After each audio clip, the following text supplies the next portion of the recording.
ಮಿತ್ರರೇ ನಮಸ್ಕಾರ. ಮಿತ್ರರೇ, ಭಾರತದ ವಿದೇಶಾಂಗ ಸಚಿವರಾದಂಥ ಎಸ್ ಜೈಶಂಕರ್ ಅವರು ಚೈನಾ ಪ್ರವಾಸವನ್ನು ಕೈಗೊಂಡಿದ್ದರು. ಅಲ್ಲಿ SCOದ ವಿದೇಶಾಂಗ ಸಚಿವರ ಮಟ್ಟದ ಒಂದು ಶೃಂಗಸಭೆ ನಡೆಯಿತು. ಆ ಸಭೆಯಲ್ಲಿ ಭಾಗಿಯಾಗುವುದಕ್ಕೋಸ್ಕರವಾಗಿ ಅವರಲ್ಲಿ ಹೋಗಿದ್ದರು. ಈ ಸಂದರ್ಭದಲ್ಲಿ ಚೈನಾದ ಅಧ್ಯಕ್ಷ ಕ್ಸಿ ಜಿನ್ಪಿಂಗ್ ಅವರನ್ನು ಜೈಶಂಕರ್ ಅವರು ಭೇಟಿಯಾದರು. ಕೇವಲ ಭೇಟಿಯಾಗಿದ್ದು ಮಾತ್ರ ಅಲ್ಲ, ಮಹತ್ವದ ವಿಚಾರಗಳು ಚರ್ಚೆ ಆಗಿದ್ದಾವೆ. ಭಾರತ ಮತ್ತು ಚೀನಾ ಇನ್ನಷ್ಟು ಹತ್ತಿರ ಆಗುವಂಥ ಎಲ್ಲ ಸುಳಿವು ಕೂಡ ಸಿಗ್ತಾ ಇದೆ. ಅಮೆರಿಕದ ವಿರುದ್ಧವಾಗಿ ಭಾರತ, ರಷ್ಯಾ, ಚೀನಾ ಬಹಳಷ್ಟು ಹತ್ತಿರವಾಗ್ತಾ ಇದ್ದಾವೆ ಅಂತ ಅಮೆರಿಕದಲ್ಲಿ ಚರ್ಚೆ ಆರಂಭಗೊಂಡಿದೆ. ಹಾಗೆ ನೋಡೋಕೆ ಹೋದ್ರೆ ಮಿತ್ರರೇ, ಎಸ್ ಜೈಶಂಕರ್ ಅವರು ಚೈನಾ ಪ್ರವಾಸವನ್ನು ಕೈಗೊಳ್ತಾರಾ ಇಲ್ವಾ ಅನ್ನೋದ್ರ ಬಗ್ಗೆ ಸಾಕಷ್ಟು ಡೌಟ್ ಇತ್ತು. ಯಾಕೆ ಕೇಳಿದ್ರೆ, ರಾಜನಾಥ್ ಸಿಂಗ್ ಅವರು ಚೈನಾದ SCO ಸಭೆಗೆ ಹೋಗಿದ್ರು. ಆ ಸಂದರ್ಭದಲ್ಲಿ ಪೆಹಲ್ಗಾಮ್ ಅಟ್ಯಾಕನ್ನು ಖಂಡಿಸೋದಕ್ಕೆ SCO ನಿರಾಕರಿಸಿತ್ತು. ಜಂಟಿ ಹೇಳಿಕೆಯಲ್ಲೂ ಕೂಡ ಪೆಹಲ್ಗಾಮ್ ಅಟ್ಯಾಕ್ಗೆ ಅವಕಾಶವನ್ನೇ ಕೊಟ್ಟಿರಲಿಲ್ಲ. ಜೊತೆಗೆ ಪಾಕಿಸ್ತಾನಕ್ಕೆ ಹೆಚ್ಚಿನ ಪ್ರಾಧಾನ್ಯತೆಯನ್ನು ಕೊಡಲಾಗಿತ್ತು. ಇದರಿಂದ ತೀವ್ರವಾಗಿ ಕೋಪಗೊಂಡಿದ್ದಂಥ ನಮ್ಮ ರಾಜನಾಥ್ ಸಿಂಗ್ ಅವರು ಆ ಜಾಯಿಂಟ್ ಸ್ಟೇಟ್ಮೆಂಟ್ಗೆ ಸಹಿ ಹಾಕೋದಕ್ಕೆ ನಿರಾಕರಿಸಿದ್ರು. ಇದು ಅಂತಾರಾಷ್ಟ್ರೀಯ ಮಟ್ಟದಲ್ಲಿ ಭಾರಿ ಸದ್ದು ಮಾಡಿತ್ತು.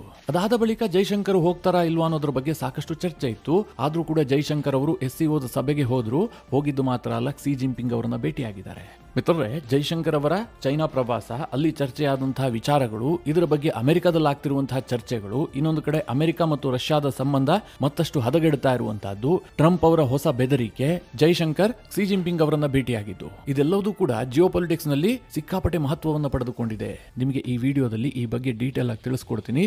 ನೀವು ಈ ವಿಡಿಯೋನ ಕೊನೆವರೆಗೂ ಮಿಸ್ ಮಾಡದೆ ನೋಡಿ.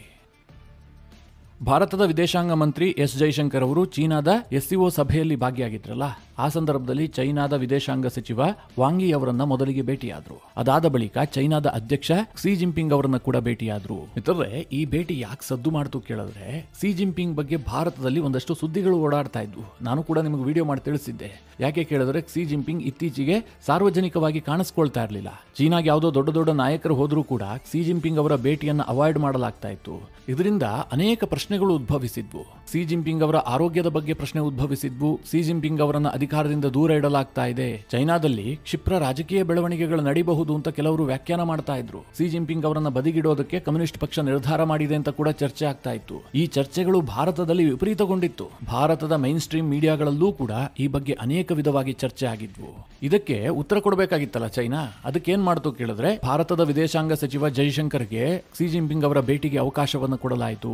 ಇಬ್ಬರು ನಾಯಕರು ಅನೇಕ ವಿಚಾರಗಳ ಬಗ್ಗೆ ಚರ್ಚೆ ಮಾಡಿದ್ರು. ಚೈನಾದ ಉದ್ದೇಶ ಏನು ಕೇಳಿದ್ರೆ, ಕ್ಸಿ ಜಿನ್ಪಿಂಗ್ ಮತ್ತು ಜೈಶಂಕರ್ ಭೇಟಿ ಆದ್ರೆ ಭಾರತದ ಮಾಧ್ಯಮಗಳಲ್ಲಿ ದೊಡ್ಡ ಮಟ್ಟದಲ್ಲಿ ಸದ್ದಾಗತ್ತೆ. ಆಗ ಕ್ಸಿ ಜಿನ್ಪಿಂಗ್ ಎಲ್ಲೂ ಹೋಗಿಲ್ಲ, ಅವರು ಸೇಫ್ ಆಗಿದ್ದಾರೆ, ಆರೋಗ್ಯವಾಗಿದ್ದಾರೆ, ಅವರನ್ನು ಅಧಿಕಾರದಿಂದ ದೂರ ಇಡುವಂತಹ ಪ್ರಯತ್ನ ನಡೀತಾ ಇಲ್ಲ, ವಿದೇಶಿ ಗಣ್ಯರು ಬಂದಂತಹ ಸಂದರ್ಭದಲ್ಲೂ ಕೂಡ ಭೇಟಿಗೆ ಅವಕಾಶ ಕೊಡಲಾಗತ್ತೆ, ಈ ರೀತಿಯ ಸುದ್ದಿಗಳು ಓಡಾಡ್ತವೆ. ಅಂದ್ರೆ ಚೈನಾದ ಅಧ್ಯಕ್ಷರ ಬಗ್ಗೆ ಇದ್ದಂತಹ ಸ್ಪೆಕ್ಯುಲೇಷನ್ಗಳಿಗೆ ತೆರೆ ಬೀಳುತ್ತೆ ಎನ್ನುವಂತಹದ್ದು ಚೈನಾದ ಉದ್ದೇಶ. ಮಿತ್ರರೇ, ಇದನ್ನೆಲ್ಲ ಬದಿಗಿಟ್ಬಿಡಿ. ಆದ್ರೆ ಜೈಶಂಕರ್ ಮತ್ತು ಕ್ಸಿ ಜಿನ್ಪಿಂಗ್ ಭೇಟಿಯ ವೇಳೆ ಏನ್ ಚರ್ಚೆ ಆಯ್ತು, ಭಾರತ ಏನ್ ಡಿಮ್ಯಾಂಡ್ ಮಾಡ್ತು, ಇದು ಇಂಪಾರ್ಟೆಂಟ್ ವಿಚಾರ. ನಿಮಗೆಲ್ಲ ಗೊತ್ತಿರಬಹುದು, ಈ ರೇರ್ ಅರ್ತ್ ಮಿನರಲ್ಸ್ ವಿಚಾರದಲ್ಲಿ ಚೈನಾ ಒಂದು ದೊಡ್ಡ ಡಬಲ್ ಗೇಮ್ ಅನ್ನು ಮಾಡಿದೆ. ಭಾರತಕ್ಕೆ ಎಕ್ಸ್ಪೋರ್ಟ್ ಆಗ್ತಿದ್ದಂತಹ ರೇರ್ ಅರ್ತ್ ಮಿನರಲ್ಸ್ಗೆ ಚೈನಾ ತಡೆ ಒಡ್ಡಿದೆ. ಇದರಿಂದಾಗಿ ಭಾರತದ EV ಸೆಕ್ಟರ್ ದೊಡ್ಡ ಪ್ರಮಾಣದಲ್ಲಿ ಹೊಡೆತ ತಿಂತಾ ಇದೆ. ನಿಮಗೆಲ್ಲ ಗೊತ್ತೇ ಇದೆ, ನಾನು ಅದನ್ನೇನು ವಿವರಿಸಿ ಹೇಳಬೇಕಾಗಿಲ್ಲ. ನಮ್ಮಲ್ಲಿ ಒಂದು EV ಕಾರನ್ನು ರೆಡಿ ಮಾಡಬೇಕು, ಒಂದು EV ಬೈಕ್ ಅನ್ನು ರೆಡಿ ಮಾಡಬೇಕು ಅಂತಂದ್ರೆ ಅದಕ್ಕೆ ರೇರ್ ಅರ್ತ್ ಮಿನರಲ್ಸ್ ತೀರಾ ಇಂಪಾರ್ಟೆಂಟ್ ರೋಲ್ ಅನ್ನು ನಿಭಾಯಿಸುತ್ತೆ. ಆದ್ರೆ ಭಾರತ ದೊಡ್ಡ ಪ್ರಮಾಣದಲ್ಲಿ ಈ ರೇರ್ ಅರ್ತ್ ಮಿನರಲ್ಸ್ಗೆ ಡಿಪೆಂಡ್ ಆಗಿರುವಂತಹದ್ದು ಚೈನಾವನ್ನ. ಚೈನಾ ಈ ಚೋಕ್ ಪಾಯಿಂಟ್ ಅನ್ನು ಅರ್ಥ ಮಾಡಿಕೊಂಡು ಭಾರತಕ್ಕೆ ಎಕ್ಸ್ಪೋರ್ಟ್ ಆಗ್ತಾ ಇದ್ದಂತ ಎಲ್ಲಾ ರೇರ್ ಅರ್ತ್ ಎಕ್ಸ್ಪೋರ್ಟ್ ಮೇಲೆ ನಿರ್ಬಂಧವನ್ನು ವಿಧಿಸಿತು.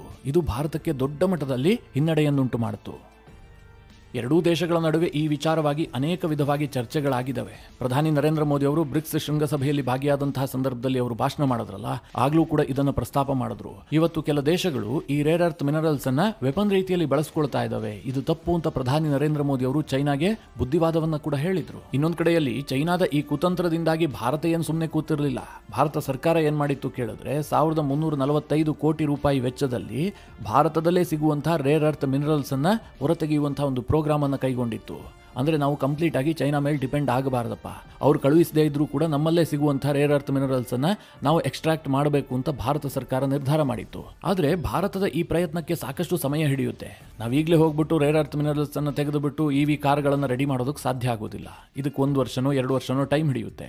ಇದರಿಂದಾಗಿ ಭಾರತದ EV ಸೆಕ್ಟರ್ಗೆ ದೊಡ್ಡ ಮಟ್ಟದಲ್ಲಿ ಡ್ಯಾಮೇಜ್ ಆಗುತ್ತೆ. ಹೀಗಾಗಿ ಎಸ್ ಜೈಶಂಕರ್ ಅವರು ಕ್ಸಿ ಜಿನ್ಪಿಂಗ್ ಅವರನ್ನ ಭೇಟಿಯಾದಂತಹ ಸಂದರ್ಭದಲ್ಲಿ, ಜೊತೆಗೆ ವಾಂಗ್ ಯಿ ಜೊತೆಗೆ ಚರ್ಚೆ ಮಾಡುವಂತಹ ಸಂದರ್ಭದಲ್ಲೂ ಕೂಡ ಈ ರೇರ್ ಅರ್ತ್ ಮಿನರಲ್ಸ್ ಎಕ್ಸ್ಪೋರ್ಟ್ ಬಗ್ಗೆ ಚರ್ಚೆ ಮಾಡಿದ್ದಾರೆ. ಇದರ ಬಗ್ಗೆ ಪುನಃ ಪರಿಶೀಲನೆ ಮಾಡುವಂತೆ ಮನವಿ ಮಾಡಿಕೊಂಡಿದ್ದಾರೆ. ಇದಕ್ಕೆ ಚೈನಾ ಸರ್ಕಾರದ ಕಡೆಯಿಂದ ಪೂರಕವಾಗಿ ಸ್ಪಂದನೆ ಸಿಕ್ಕಿದೆ ಎನ್ನುವಂಥ ಮಾಹಿತಿಗಳಿದ್ದಾವೆ. ಆದರೆ ಯಾವಾಗ ಜೈಶಂಕರ್ ಈ ವಿಚಾರವನ್ನು ಪ್ರಸ್ತಾಪ ಮಾಡಿದ್ರು, ಈ ಪ್ರೋ ಚೈನಾ ಪರವಾಗಿ ಮಾತನಾಡುವಂಥ ಜಿಯೋಪೊಲಿಟಿಕಲ್ ಥಿಂಕರ್ಸ್ ಇದಾರಲ್ಲ, ಇವರು ಭಾರತಕ್ಕೆ ಒಂದಷ್ಟು ಪ್ರಶ್ನೆಗಳನ್ನು ಕೇಳಿದ್ದಾರೆ. ಹೌದಪ್ಪ, ಈಗ ನೀವು ನಮಗೆ ರೇರ್ ಅರ್ತ್ ಮಿನರಲ್ಸ್ ಬಗ್ಗೆ ಪಾಠ ಮಾಡ್ತಾ ಇದ್ದೀರಿ, ಈ ರೀತಿಯಾಗಿ ಎಕ್ಸ್ಪೋರ್ಟ್ ನಿರ್ಬಂಧ ಮಾಡುವಂತಹದ್ದು ತಪ್ಪು, ಇದನ್ನೆಲ್ಲ ವೆಪನೈಸ್ ಮಾಡಬೇಡಿ ಅಂತ ನಮಗೆ ಬುದ್ಧಿವಾದ ಹೇಳ್ತಾ ಇದ್ರಲ್ಲ, ನೀವೇನ್ ಮಾಡಿದ್ದು ಹೀಗಂತ ಚೈನಾ ಪರವಾಗಿರುವಂತಹ ಜಿಯೋಪೊಲಿಟಿಕಲ್ ಥಿಂಕರ್ಸ್ ಭಾರತವನ್ನು ಪ್ರಶ್ನೆ ಮಾಡ್ತಾ ಇದ್ದಾರೆ. ಇದಕ್ಕೇನ್ ಕಾರಣ ಕೇಳಿದ್ರೆ, ಭಾರತ ಈ ಹಿಂದೆ ಗಲ್ವಾನ್ ಘರ್ಷಣೆಯಾದ ಬಳಿಕ ಚೈನಾದ ಆಪ್ಗಳ ಮೇಲೆ ನಿರ್ಬಂಧವನ್ನು ವಿಧಿಸಿತ್ತು. ಸರಿಸುಮಾರು 250ಕ್ಕೂ ಹೆಚ್ಚು ಚೈನಿ ಆಪ್ಗಳನ್ನು ಭಾರತದಲ್ಲಿ ಬ್ಯಾನ್ ಮಾಡಲಾಗಿದೆ. ಈವರೆಗೆ ಅದನ್ನ ವಾಪಸ್ ಕೂಡ ಪಡೆದಿಲ್ಲ. ಇದಿಷ್ಟು ಮಾತ್ರ ಅಲ್ಲ, ಚೈನಾದ ನೇರ ಬಂಡವಾಳ ಹೂಡಿಕೆಗೂ ಕೂಡ ಭಾರತದಲ್ಲಿ ಅವಕಾಶ ಕೊಡ್ತಾ ಇಲ್ಲ. ಭಾರತ ಸರ್ಕಾರ 2019 ಬಳಿಕ ಒಂದು ಆದೇಶವನ್ನು ಮಾಡಿದೆ. ಭಾರತದೊಂದಿಗೆ ಗಡಿ ಹಂಚಿಕೊಂಡಿರುವಂತಹ ಯಾವುದೇ ದೇಶವಾದರೂ ಕೂಡ ಭಾರತದಲ್ಲಿ ಇನ್ವೆಸ್ಟ್ ಮಾಡಬೇಕು ಅಂತಂದ್ರೆ ಅದಕ್ಕೆ ಸರ್ಕಾರದ ಅನುಮತಿ ಕಡ್ಡಾಯ ಅಂತ ಹೇಳಿ ಒಂದು ರೂಲ್ಸ್ ಅನ್ನ ತಂದಿದೆ. ಇದು ಚೈನಾವನ್ನೇ ಟಾರ್ಗೆಟ್ ಮಾಡಿ ಭಾರತ ತಂದಂತಹ ರೂಲ್ಸ್ ಅಂತ ಚೈನಾ ತುಂಬಾ ಚೆನ್ನಾಗಿ ಗೊತ್ತು. ಯಾಕೆಂದ್ರೆ ಭಾರತದೊಂದಿಗೆ ಗಡಿ ಹಂಚಿಕೊಂಡಿರುವ ಯಾವ ದೇಶ ಭಾರತದಲ್ಲಿ ಹೂಡಿಕೆ ಮಾಡೋದಕ್ಕೆ ಸಾಧ್ಯ ಇದೆ?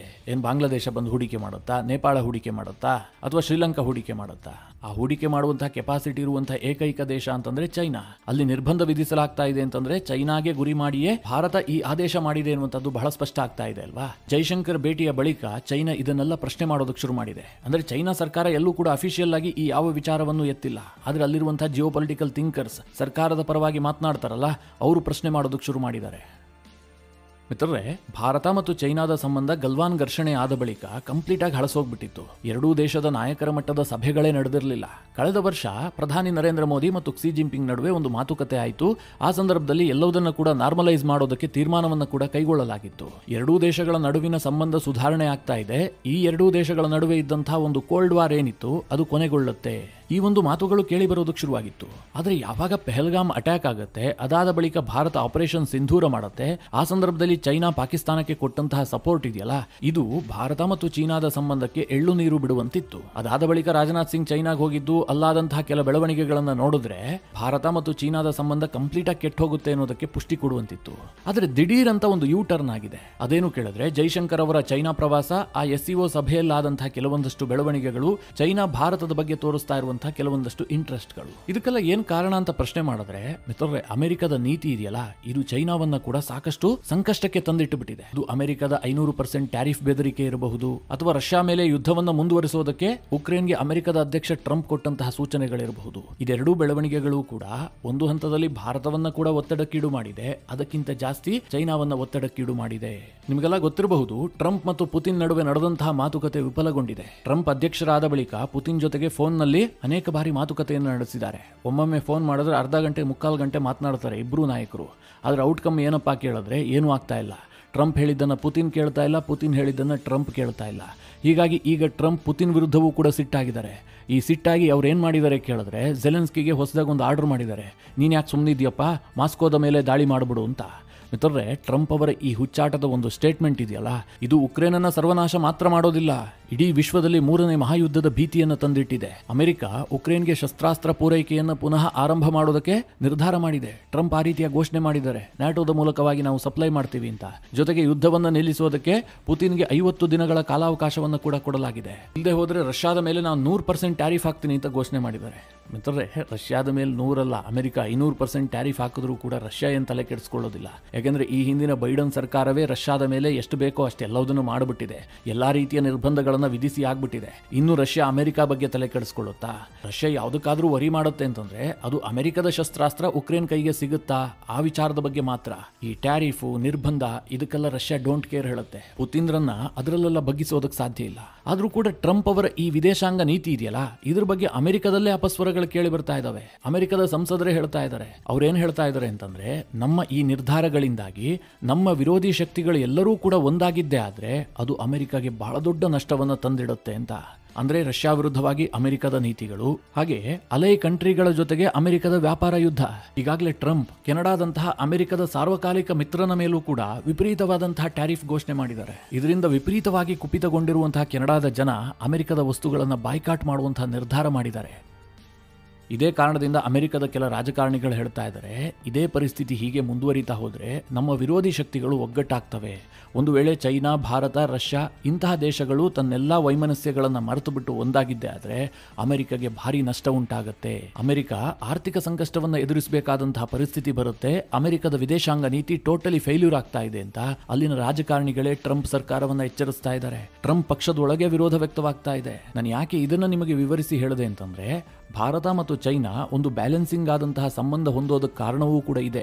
ಯಾಕೆಂದ್ರೆ ಅಮೆರಿಕ ಯಾವ ಸಂದರ್ಭದಲ್ಲಿ ಏನ್ ನಿರ್ಧಾರ ಬೇಕಾದ್ರೂ ಘೋಷಿಸಬಹುದು. ಭಾರತದ ಮೇಲೆ 500% ಟ್ಯಾರಿಫ್ ಅಂತ, ಚೈನಾ ಮೇಲೂ ಕೂಡ 500% ಟ್ಯಾರಿಫ್ ಅಂತ ಅಮೆರಿಕ ಘೋಷಿಸಿದ್ರೂ ಕೂಡ ಏನು ಆಶ್ಚರ್ಯ ಇಲ್ಲ. ಇದೇ ಕಾರಣದಿಂದ ಚೈನಾಗೂ ಕೂಡ ಭಾರತದ ಸಂಬಂಧ ಒಂದು ಹಂತದಲ್ಲಿ ಅನಿವಾರ್ಯವಾಗ್ತಾ ಇದೆ. ಭಾರತಕ್ಕೂ ಕೂಡ ಸದ್ಯದ ಪರಿಸ್ಥಿತಿಯಲ್ಲಿ ಚೈನಾವನ್ನ ಕಂಪ್ಲೀಟ್ ಬಾಯ್ಕಾಟ್ ಮಾಡೋದಕ್ಕೂ ಕೂಡ ಸಾಧ್ಯ ಆಗ್ತಾ ಇಲ್ಲ. ಒಟ್ಟಿನಲ್ಲಿ ಮಿತ್ರರೇ, ಸದ್ಯದ ಪರಿಸ್ಥಿತಿಯನ್ನು ನೋಡಿದ್ರೆ ಜಿಯೋಪೊಲಿಟಿಕಲಿ ಸಾಕಷ್ಟು ಮೇಜರ್ ಡೆವಲಪ್ಮೆಂಟ್ಗಳು ಆಗೋದಕ್ಕಿದೆ ಎನ್ನುವಂಥದ್ದು ಕನ್ಫರ್ಮ್ ಆಗ್ತಾ ಇದೆ. ಮುಂದಿನ ದಿನಗಳಲ್ಲಿ SCOದ ನಾಯಕರ ಮಟ್ಟದ ಶೃಂಗಸಭೆ ನಡೆಯುತ್ತೆ. ಅದಕ್ಕೋಸ್ಕರವಾಗಿ ಪ್ರಧಾನಿ ನರೇಂದ್ರ ಮೋದಿ ಚೈನಾ ಪ್ರವಾಸ ಕೈಗೊಳ್ತಾರ. ಆ ಸಂದರ್ಭದಲ್ಲಿ ಕ್ಸಿ ಜಿನ್ಪಿಂಗ್ ಅವರನ್ನ 1-to-1 ಭೇಟಿ ಆಗ್ತಾರ. ಇದು ಕೂಡ ಸಾಕಷ್ಟು ಮಹತ್ವವನ್ನು ಪಡೆದುಕೊಂಡಿದೆ. ಅದಾಗ್ತಿದ್ದ ಹಾಗೆ ರಷ್ಯಾದ ಅಧ್ಯಕ್ಷ ಪುತಿನ್ ಭಾರತಕ್ಕೆ ಭೇಟಿ ಕೊಡ್ತಾರೆ. ರಷ್ಯಾ ಉಕ್ರೇನ್ ಯುದ್ಧ ಆರಂಭವಾದ ಬಳಿಕ ಪುತಿನ್ ಭಾರತಕ್ಕೆ ಬಂದೇ ಇಲ್ಲ. ಇದೆಲ್ಲದೂ ಕೂಡ ಮುಂದಿನ ದಿನಗಳಲ್ಲಿ ಭಾರಿ ಬೆಳವಣಿಗೆಗೆ ಕಾರಣವಾಗುವಂತಹ ಅಂಶಗಳು. ಆ ಬಗ್ಗೆ ನಿಮಗೆ ಆಯಾ ಸಂದರ್ಭದಲ್ಲಿ ವಿಡಿಯೋ ಮಾಡಿ ತಿಳಿಸ್ತೀನಿ. ಈ ಎಲ್ಲ ಡೆವಲಪ್ಮೆಂಟ್ಗಳ ಬಗ್ಗೆ ನೀವೇನು ಹೇಳ್ತೀರಿ? ನಿಮ್ಮ ಅನಿಸಿಕೆ, ಅಭಿಪ್ರಾಯವನ್ನು ಕಮೆಂಟ್ ಮಾಡುವ ಮೂಲಕ ನಮಗೆ ತಿಳಿಸಿ. ಹಾಗೆ ನಿಮಗೆ ಈ ವಿಡಿಯೋ ಇಷ್ಟವಾದರೆ ಲೈಕ್ ಮಾಡಿ. ಜೊತೆಗೆ ನೀವಿನ್ನೂ ನಿಮ್ಮ ನೆಚ್ಚಿನ ಸಂಸ್ಕಾರ ಸೌರಭ ಯೂಟ್ಯೂಬ್ ಚಾನಲ್ನ ಸಬ್ಸ್ಕ್ರೈಬ್ ಮಾಡಿಲ್ಲ ಅಂತಾದರೆ ಈ ಕೂಡಲೇ ಸಬ್ಸ್ಕ್ರೈಬ್ ಮಾಡಿ. ಮುಂದಿನ ಎಲ್ಲ ಅಪ್ಡೇಟ್ಗಳ ನೋಟಿಫಿಕೇಷನ್ಗಾಗಿ ಬೆಲ್